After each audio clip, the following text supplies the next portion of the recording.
Quelques heures plus tard, alors qu'il rampait vers l'arrière la nuit tombant, ses mains engourdies et ensanglantées, il repensa malgré lui à cet instant, à cette décision. Il avait observé le visage de Katik au moment d'appuyer sur le piston, avait vu ses yeux déjà embrumés se relâcher dans leur orbite. Les moindres petits mouvements de son visage se figeaient. Il ne lui avait fallu que quelques secondes pour comprendre que Katik était mort. Après seulement une minute ou deux, le corps avait commencé à se métamorphoser, à se changer en cadavre. La peau du visage était devenue plus pâle, et le sang s'était vidé des artères. L'épiderme exsangue faisait ressortir de plus en plus nettement le nez et l'orbite des yeux. Il avait été surpris de constater que les membres n'étaient pas raides du tout, pas encore, que les muscles étaient au contraire parfaitement détendus. Il avait fermé les paupières en les frôlant des doigts, puis avait couvert le visage avec la capuche, en faisant pivoter la visière vers l'arrière pour qu'elle vienne supporter la tête. Puis il s'était mis à tailler dans le joint qui scellait le devant de la combinaison. Il avait soulevé le rabat à scratch, ouvert la fermeture éclair dissimulée derrière, glissé sa main dans la combinaison et palpé les hanches moites de l'homme mort pour extraire le pistolet de détresse et la ceinture de cartouches. 6 fusées de 25 mm, plus les 3 fusées dans le sac. Pas grand-chose. Il avait fourré la ceinture enroulée, les fusées et le pistolet dans le bagage, avait défait les sangles et les avait nouées à son pied, de manière à pouvoir traîner le sac derrière lui. Une mort vaine, pensa Orcaille quelques heures plus tard, trempé de sueur et grimaçant de douleur. Ses bras traversaient des lancements alors qu'il rampait laborieusement le long de l'autoroute. Pour conclure une vie tout aussi vaine. Un homme élevé dans la croyance que son existence se réduisait à une unique raison d'être. Sa vie entière dédiée à sa préparation et sa réalisation. Élevé dans la certitude qu'au moment où il accomplirait sa prétendue raison d'être, l'heure de sa mort viendrait par la même occasion. Et sa raison d'être, transporter quelqu'un quelque part pour le ramener ensuite. N'être guère plus qu'une bête de somme, à peine humaine, chose que son chef ne se privait pas de lui rappeler, en l'appelant une mule. Il rencontra une brèche dans la route, un obstacle qu'il ne pouvait passer en rampant, et dont le franchissement requérait toute sa concentration. Mais selon cette logique, songea-t-il, je ne suis pas censé être humain. Et ma mort, lorsqu'elle me rattrapera d'ici quelques minutes, et quelques heures, sera tout aussi vaine. Voilà qu'il était embarqué, seul, au milieu de nulle part, dans l'accomplissement d'une mission au service de personnes qui, en admettant qu'il les ait jamais connues, ne lui évoquaient maintenant plus rien. Et pourquoi ? Parce qu'il voulait découvrir un peu qui il était, obtenir quelque savoir qu'il leur prêtait. Servait-il une cause quelconque ? Non. Était-il contre Rasmus et sa communauté ? Non, pas vraiment. Était-il rallié à leur cause ? Non. Il était tiède, ni pour une chose, ni pour l'autre. Il ne se sentait pas plus proche du mont Granit que de la ruche de Rasmus. Mais de quoi alors se sentait-il proche ? Il ne me voit pas comme un animal, comme une mule, pensa-t-il. Pour eux, je suis soit un ange, soit un démon. Peut-être un peu des deux. Il s'arrêta pour essuyer la sueur de son front. Regretta ce geste quand ses paumes lui piquèrent.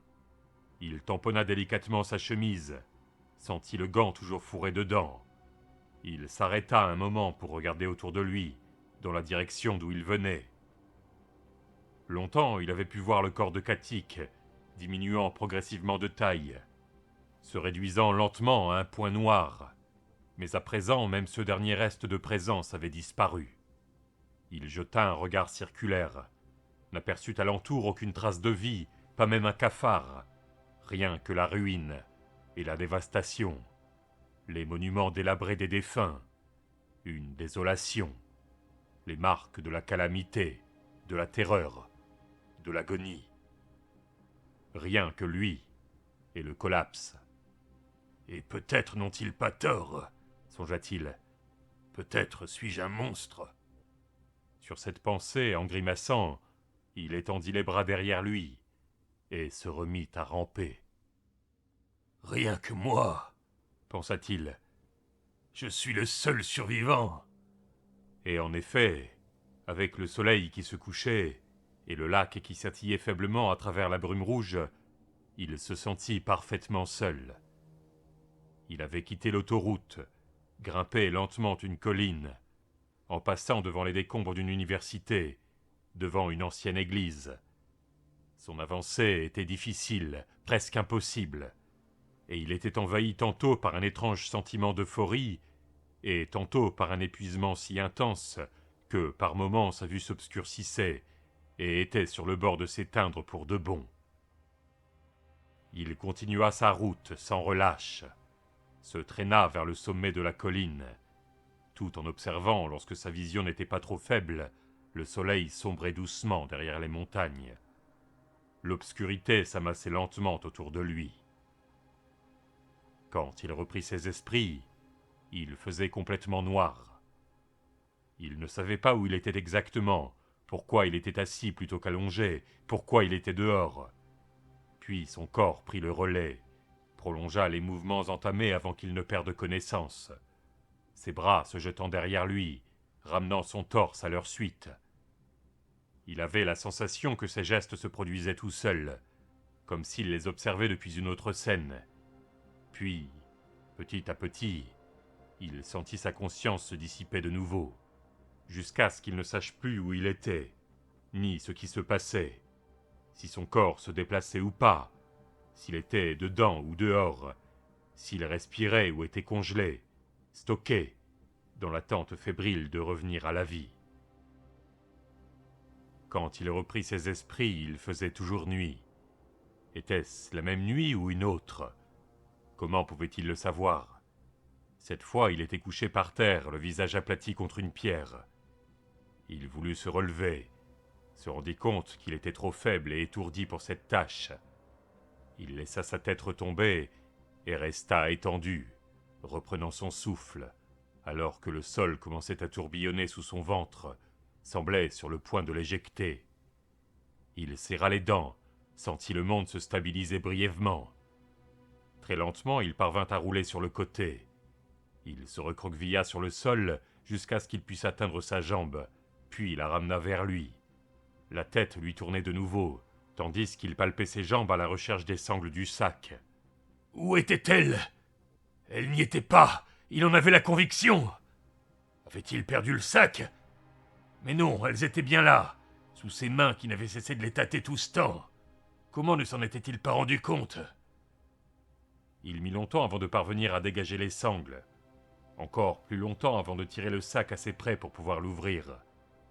Il s'évanouit encore une fois, la main enfoncée dans l'ouverture du sac, revint à lui en se demandant combien de temps s'était écoulé. Pourquoi ne faisait-il pas jour?